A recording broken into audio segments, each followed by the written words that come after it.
ఉంటుంది మాకు. అప్పటిదాకా మళ్ళీ భక్తులు వస్తూనే ఉంటారు. సో ఎప్పటికప్పుడు ఆ క్లీనింగ్ అనేది ఖచ్చితంగా చేస్తాం. ఉన్నటువంటి ఎక్స్పీరియన్స్ దృష్టిలో పెట్టుకొని, ఎందుకంటే ఆ చెత్తా చెదారంతో మా పబ్లిక్ విష జ్వరాల బారిన పడుతున్నారు, జ్వరాలు వస్తున్నాయి. అదేవిధంగా దోమలు, ఎక్కువ ఈగలు వస్తాయి. ఎందుకంటే బంగారం మనం బెల్లం ఎక్కువ అక్కడ ఉంటుంది కాబట్టి అది కూడా ఎప్పటికప్పుడు నీట్గా చేస్తూ ఉన్నాం. గతంలో పెద్దగా ఇబ్బందులు రాలేదు, కానీ ఇంకా బెటర్గా మీరు చూస్తారు. మేము ఒక యుద్ధ ప్రాతిపదికన మార్పులు చేర్పులు పనులు చేయాలన్నటువంటి లక్ష్యంతో పనిచేస్తూ ఉన్నాం. ఖచ్చితంగా మీ సూచనలు, మీ దృష్టికి వచ్చినటువంటి నెగిటివ్ పాయింట్స్ కానీ లేదా ఇంకా సపోర్ట్ ఏం చేస్తే బాగుంటుంది అనేది కానీ మీరు అది తెలియజేయండి, మేము తప్పకుండా సరిదిద్దుకుంటాం.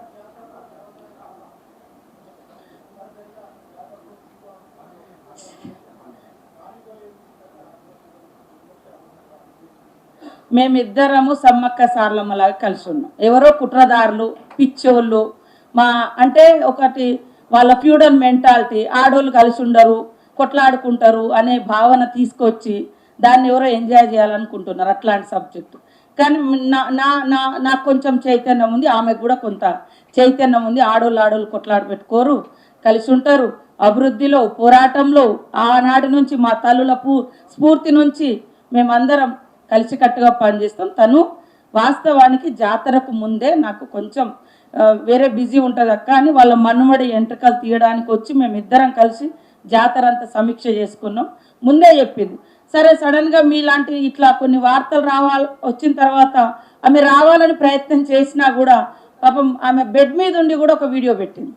నాకు కొంచెం హెల్త్ ప్రాబ్లం ఉంది, నేను రాలేకపోతున్నాను. అసలు రానివ్వకపోవడం అనేది ఉండదు. మా జాతరకు ఎంత కీర్తి వస్తే, ఎంతమంది భక్తులు విశ్వాసం చురగొంటే ఆ తల్లుల యొక్క కీర్తి అంత గొప్పగా పోతుందని ఆలోచిస్తాం. బ్రాడ్గా థింక్ చేస్తాం. ఆమె మా మంత్రి, మా సోదరిమని. నేను అక్కడ అడ్డుకోవడానికి ఏముంది?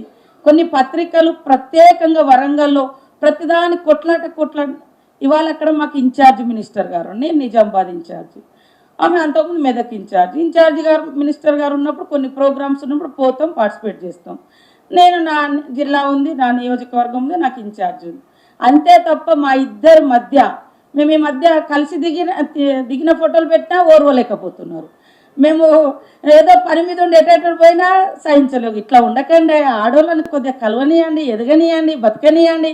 ఒక దిక్కు ఆడబిడ్డల మీద కుట్రలు జరుగుతున్నాయి కుటుంబాలలోనే. ఆ కుట్రలు బలిగానియకండి, ఆడబిడ్డల్ని ఎదగనియండి. మేమందరం మంచిగా రాజకీయ విమర్శలు వేరు, వ్యక్తిగత బంధాలు అనుబంధాలు వేరు. సురేఖకు నాకు రాజకీయ కలయికనే, కానీ ఎప్పుడు కూడా వ్యక్తిగత విమర్శలు, వ్యక్తిగత విద్వేషాలు మధ్య లేవు. అక్క చెల్లెల్లాగా కలిసే పనిచేస్తున్నాం. కాబట్టి దయచేసి ఆడోళ్ళ మీద కొంచెం ఏదైనా లోటుపాట్లున్నా ముందుకు పోయేటట్టుగా మీ ఇంటోళ్ళను, మీ చెల్లెలను, మీ భార్యలను, మమ్మల్ని అందరిని ఎంకరేజ్ చేయండి. మా నాయకత్వాన్ని అంగీకరించండి. భవిష్యత్తులో ఆడబిడ్డ ఇంట్లో సంతోషంగా ఉంటే మీరందరూ సంతోషంగా ఉంటారు. సమాజంలో కూడా ఆడవాళ్ళందరూ సంతోషంగా ఉంటే ప్రతి వ్యవస్థ బాగుంటుంది, బాగుపడుతుంది. ఇదే నా విజ్ఞప్తి. మా సమ్మక్క సార్లమ్మ స్ఫూర్తితోటి